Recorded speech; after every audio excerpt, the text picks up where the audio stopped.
Korido at buhay na pinagdaanan ng tatlong prinsipeng magkakapatid na anak ng Haring Fernando at ng Reyna Valeriana sa Kahariang Berbania.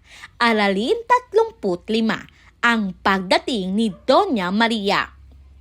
Saknong 1432 hanggang 1476. Hindi agad nakabalik si Don Juan kay Doña Maria kaya inakala niyang nakalimutan na siya nito.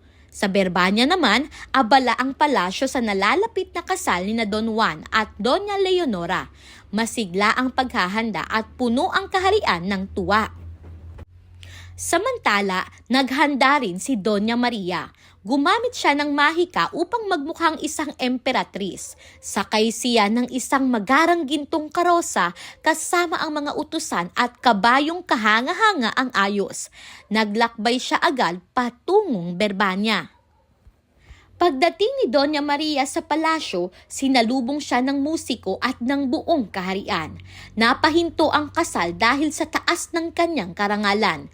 Hindi alam ng lahat na siya pala ang tunay na nagligtas at sumama kay Don Juan sa lahat ng hirap.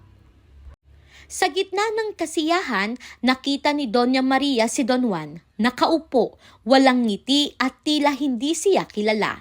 Labis siyang nasaktan. Ramdam niya ang pagkalimot at pagkakanulo. Lumapit siya sa hari at humingi ng pahintulot na magsalita. Ipinakita niya ang singsing na patunay ng kanilang pag-iibigan at pinagdaanan. Hiningi niya na pakinggan muna siya bago ituloy ang kasal. Isang prasko ang inilabas ni Doña Maria Blanca. Tumugtog ang prasko. Nagsayawan ang mga negrito at negrita. Dito magsisimula ang isang palabas. Unang tanong, bakit mahalagang kilalanin at pahalagahan ang mga taong tumulong at nagsakripisyo para sa atin? Ikalawang tanong, ano ang dapat gawin kapag nakaramdam tayo ng sakit o pagkalimot mula sa taong mahal natin? Mahalagang kaisipan, lumilitaw ang katotohanan kahit gaano ito pagtatakpan. Ang tunay na pagmamahal ay may tapang.